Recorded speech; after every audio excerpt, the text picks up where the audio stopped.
Colts have benched Matt Ryan. We're replacing Matt Ryan for the rest of the season with this unproven rookie in Sam Ehlinger. They want to like have somebody, I think, with some mobility back there. Sam Ehlinger ran for like 30 plus touchdowns. Look at the release. There's your separation. Great route. Stutter and go. Gets by clean. That is unbelievable. May be the greatest catch I've ever seen. Let's talk about the Colts. I think we've been hemming and hawing here, but the big news today was certainly that the Colts have benched Matt Ryan. I don't know. It seems kind of like a raw deal for Matt Ryan, dude, honestly. Like, he's dealing with apparently with a separated shoulder too, right? So, like, you could have done him right by just being like, you know what, he's hurt, and we're going with the rookie, Sam Ehlinger, who looked really good in the preseason, and, you know, we'll reevaluate when the time comes, you know. It's just, but they were like, oh, no, we're replacing Matt Ryan for the rest of the season with this unproven rookie in Sam Ehlinger. I just felt like, wow, that was kind of like a mean way to go about kind of breaking that news down. But your thoughts here on pass catching assets now. Michael Pittman, Alec Pierce, and I guess all of a sudden, you know, you've got Paris Campbell. Paris Campbell has re-entered the chats. Like, what is going on here? This was one of those things. Like, I was actually happy to be on Twitter for this. You know, I was happy to be kind of paying attention to it. And okay, because at first it was like, are they benching Matt Ryan or is he just hurt? And it sounds like nope, we were going to bench Matt Ryan even if he didn't have this shoulder strain. But a couple of lines really stood out to me about this. Stephen Holder, who's reported on this team for a long time, you know, he said that Frank Reich and Chris Ballard had a long conversation with Jim Irsay last night, Sunday night, that is. And, you know, they didn't say that like, oh, this was Irsay's decision or anything like that. But as Stephen Holder put it, Irsay's become increasingly involved behind the scenes of late. We know that he was a big part of pushing Carson Wentz's ass out the door. Right. Apparently, Frank Reich also said that he told Matt Ryan, we did not hold up our end of the bargain. We have not delivered. That is certainly true. While Matt Ryan has not been good this year, the situation that they sold him, like, you're going to come here behind our big time offensive line and we're going to protect you and make this good little ecosystem for you.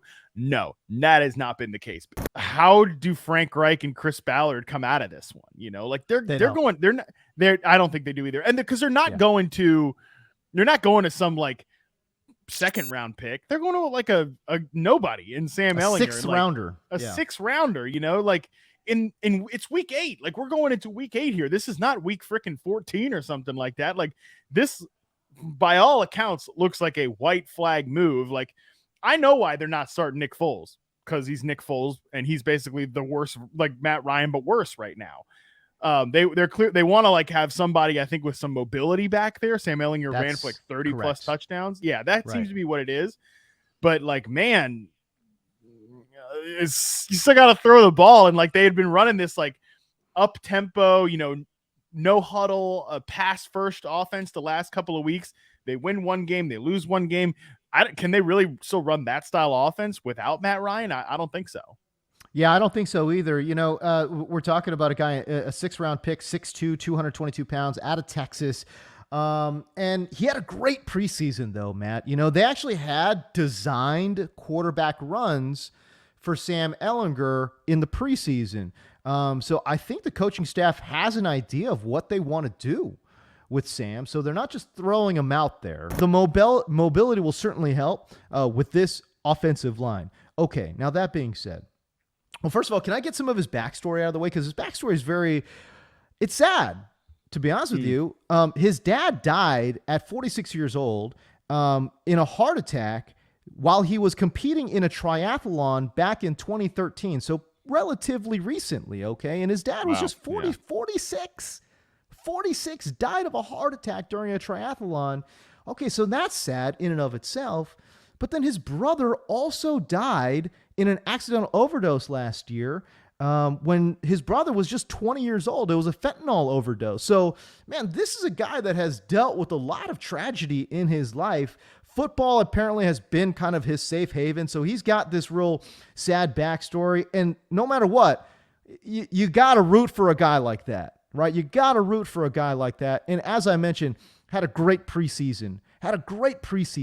Now, that being said, the great Lance Zierlein, who writes for NFL, says, at best, this is an average backup quarterback. At best, he's an average backup, not a good backup, an average backup.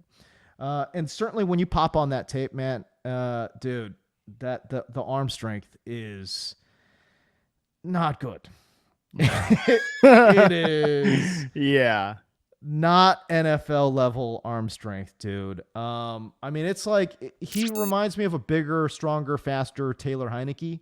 Now that was exactly what you were making me think of there, because of the mobility and like the lack of arm strength. Yeah, it's real, man. It's real rough. And I don't know, man. What are your thoughts on Michael Pittman? Because honestly, I'm worried. I'm terrified. Well, you're making me think of the fact that he's one of like a small handful of receivers, only 3 other guys that have run 100+ routes and haven't had a target 20+ yards downfield. I saw that stat from Rich Rebar this morning. It sounds like with the, maybe if Ehlinger's got the Heineke gene in him, he'll still throw it. He'll still play like he's Josh Allen, even if he's not Josh Allen.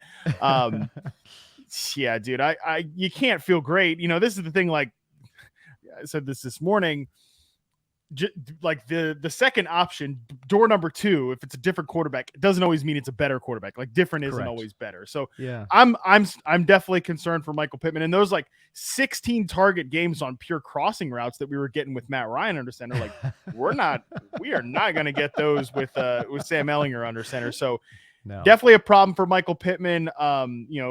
He should. You just have to hope that he comes in there and just locks in on Michael Pittman and that he's aggressive. They run him, they get him on the move, on play action, boot him out of the pocket, and that's how they do the offense. So far right now, Matt Ryan has the 7th most plays against man coverage this year. I think you have to hope that Ehlinger, is a guy that they're going to play a ton of man coverage. They're going to be nervous to play man coverage against because of the mobility. We know Michael Pittman could beat man coverage. We know, that mobile quarterbacks typically beat up on man coverage, but I don't know, man. I'm definitely, it's a concern for sure for Michael Pittman and like Alec Pierce. Oh, he's in the dirt. Alec Pierce is huge concern. Forget it. Like something would have to change in terms of his usage and game for Alec Pierce to do anything for the rest of the season. Because it's been all deep shots. Exactly. It's all deep shots with a quarterback that can't get the ball deep, right? Like I just don't see it. I mean, and again, maybe they utilize him in a different way. Which is possible. You have to kind of hope that it's like a little bit like 2021, a quarterback who's erratic. They're running the ball really well and they're like making plays off play action. And we've kind of seen that experience with Michael Pittman, but it elevated nobody else. And, for all of Carson Wentz's flaws, he's probably still better than Sam Ehlinger. So that's where we're at with Michael Pittman, which we're down bad. The Colts are now on their 7th starting quarterback since 2018. Their 7th starting quarterback outrageous since 2018. That is crazy. That if you want to know how to get fired as a GM and a coach, that's it right there.